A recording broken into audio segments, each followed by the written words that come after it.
दोस्तों, क्या आप भी अपने घर की सुख शांति, संतान की कमी या धन की कमी और कर्जे से परेशान हैं? या आपका भाग्य आपका साथ नहीं दे रहा है, या फिर आपके घर में लक्ष्मी का वास नहीं हो रहा है, आपके घर की सुख शांति में रुकावट आ रही है और आपके कार्य नहीं बन रहे? तो दोस्तों, आज की इस वीडियो में एक बहुत ही महत्वपूर्ण जानकारी देने वाले हैं। जो भी महिलाएं रात में अपने पति के साथ सोती हैं, उन महिलाओं के लिए यह जानकारी बहुत ही जरूरी है। दोस्तों, जो महिलाएं अपने पति से नाराज रहती हैं या अपने पति के साथ नहीं होती है, तो इस वीडियो को नज़रअंदाज बिल्कुल भी मत कीजिएगा। इस वीडियो को आप लोग भी अंत तक जरूर देखनी चाहिए, क्योंकि यह महत्वपूर्ण वीडियो आप सभी के लिए बहुत ही ज्यादा महत्वपूर्ण है। इसलिए इस वीडियो को अंत तक देखें। चलिए वीडियो शुरू करते हैं। उससे पहले ही लक्ष्मी माता जी जो भी आपके चैनल को सब्सक्राइब करें, तो उसके घर में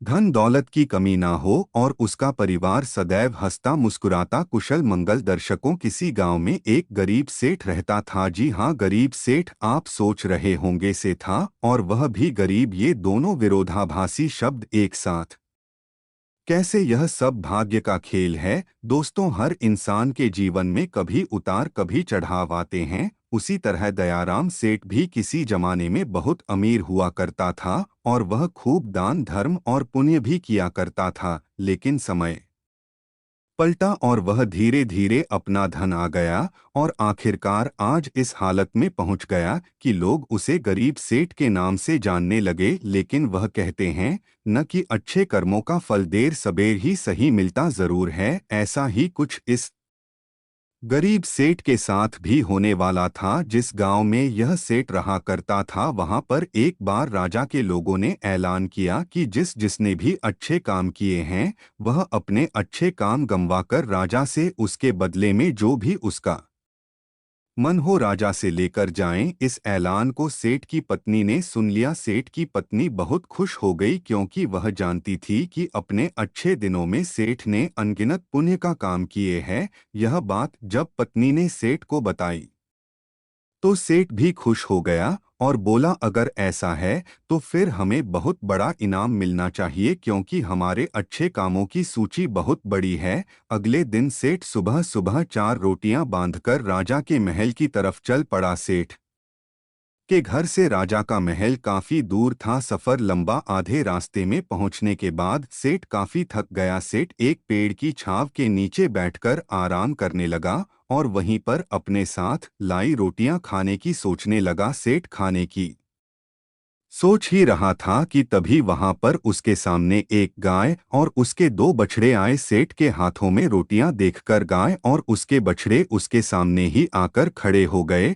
और उनके हाव भाव से सेठ ने समझ लिया कि वह भूखी है और सेठ से खाना मांग रहे। अपने अच्छे दिनों में सेठ के पास काफी गाय थी, इसलिए गायों का व्यवहार सेठ अच्छे से जानता। सेठ की परिस्थिति भले ही अभी अच्छी नहीं थी, लेकिन सेठ का स्वभाव बिल्कुल भी नहीं बदला था। मैं पहले से ही परोपकारी था, इसलिए उसको गायब हो गया और उसने अपने साथ बांध कर है रोटियों में से 2 रोटियां गाय को खिला दें। कुछ ही क्षणों में 2 रोटियां खाने के बाद गाय फिर से सेठ की तरफ देखने लगा, तो सेठ के मन में विचार आया कि यह गायन ज्यादा ही लगती है। बेचारी को 2 बच्चों को दूध नहीं पिलाना होता है, इन 2 रोटियों से उसका क्या होगा? सेठ ने उसके पास बची पार्टी की 2 रोटियां गाय को खिलाना पास वाले तालाब से सिर्फ पानी पीकर सेठ अपने सफर में आगे बढ़ गया। राजा के दरबार में जब सेठ पहुंचा, तो राजा ने पूरे दरबार के सामने सेठ से उसका नाम पूछा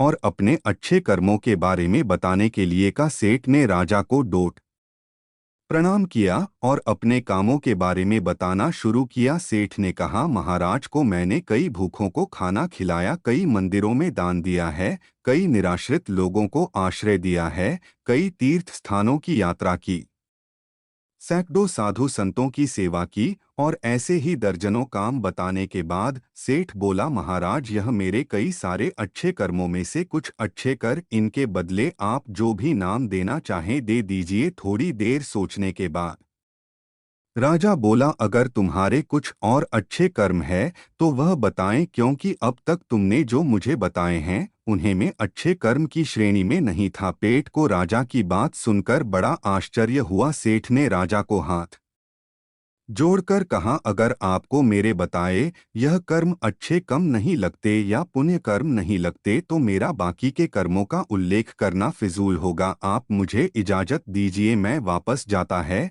सेठ दरबार छोड़कर जाने लगा। तब राजा के दरबार में से एक ने राजा के पास जाकर कुछ कहा, जिसे सुनने के बाद राजा ने सेठ को वापस दरबार में बुलाया। राजा बोला, तुमने अपने आज की अच्छे काम के बारे में तो बताया ही नहीं। सेठ बोला, महाराज आज मैंने कोई अच्छा काम किया ही नहीं, फिर मैं आपको कैसे बताऊं। राजा ने उसी दरबारी को खड़े होकर सारी घटना बताने के लिए कहा जिसने राजा को उसके बारे में बताया था। दरबारी खड़ा हुआ और बोला, महाराज जैसे कि मैंने आपको बताया, मैं उसी गांव में रहता है जहां पर ये सीट आराम करने बैठा था, और मैंने वहां देखा कि कैसे उन्होंने अपना सारा खाना पास आएगा ला दिया और खुद बिना खाए सिर्फ पानी पीकर भूखे रहे। सेठ को पता चला कि राजा के इस बारे में बात कर रहा था, तो सेठ ने राजा से कहा, किसी जानवर को खाना खिलाना कौन सा पुण्य का काम है, और इस बात को तो मैंने कब का भुला दिया था। राजा ने सेठ से कहा, मेरे महान गुरुजी के बताए अनुसार मैं भी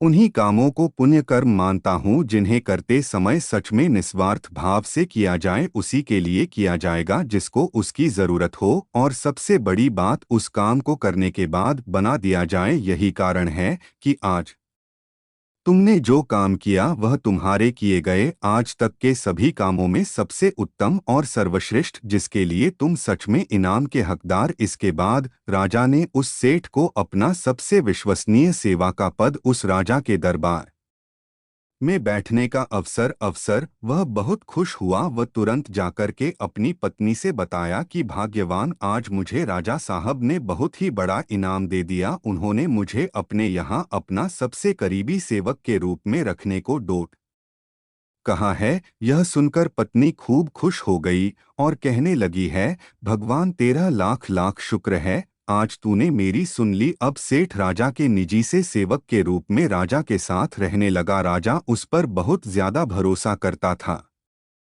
क्योंकि उसे पता था कि सेठ बहुत ही ईमानदार आदमी है। वह कभी भी झूठ और बेईमानी नहीं करेगा। दरबार में जब भी कोई मुख्य कार्य होता तो वह कार्य राजा साहब उस सेठ को ही सौंपते, और राजा साहब का कार्य सेठ भी बड़ी ईमानदारी के साथ अपनी देखरेख में ही करवाता था। एक दिन राजा अपने महल में बैठा हुआ था और वहां पर उसका निजी सेवक सेठ भी उन्हीं के साथ बैठा हुआ था। तभी अचानक वहां पर एक सिपाही आता है और राजा से कहता है कि राजा साहब आपसे कोई साधु मिलना चाहता है।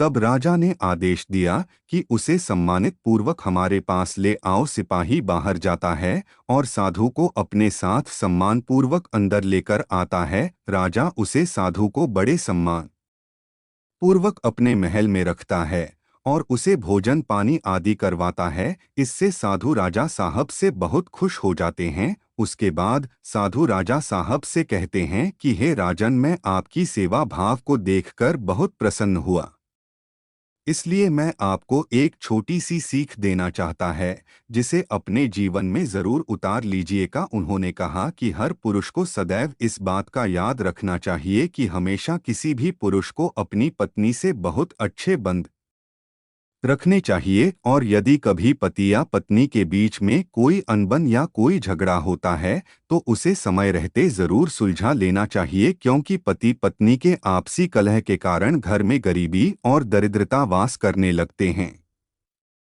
इसलिए पति और पत्नी के बीच में इसने होना बहुत ही आवश्यक। हर पुरुष को यह बात याद रखनी चाहिए कि कभी भी किसी भी पति को अपनी पत्नी से गुस्सा होकर दूर नहीं रहना चाहिए, क्योंकि इस प्रकार पत्नी को हृदय में बहुत बड़ा दुख पहुंचता है, और पत्नी घर की लक्ष्मी मानी जाती है। और यदि लक्ष्मी को ही दुख पहुंचेगा तो घर में धन दौलत की कमी आना शुरू हो जाएगा, घर में गरीबी आने लगे। हर पति और पत्नी को सदैव पास रहकर एक साथ ही सोना चाहिए, क्योंकि एक साथ सोने से घर में धन दौलत और बरकत बढ़ती है, क्योंकि इससे माता लक्ष्मी प्रसन्न होती है। जब घर की लक्ष्मी प्रसन्न रहेगी तो माता लक्ष्मी जरूर प्रसन्न रहेंगे। इतना कहकर वह साधु राजा के राजमहल से चले जाते हैं। कुछ दिन बाद एक दिन राजा का रानी से झगड़ा हो जाता है और वह दोनों अलग अलग जगह पर रहने लगते हैं, अर्थात दोनों एक दूसरे से दूर रहने लगते हैं। रानी अपने कक्ष में सोती थी, राजा अकेले अपने कक्ष में सोते, लेकिन रानी राजा को हर रात देखने के लिए उनके कक्ष में जरूर जाते थे। उन्हीं के महल में एक बहरूपिया भेष बदलकर सिपाही के रूप में रहता था, जो कि दूसरे दुश्मन राज्य का खुफिया दो था।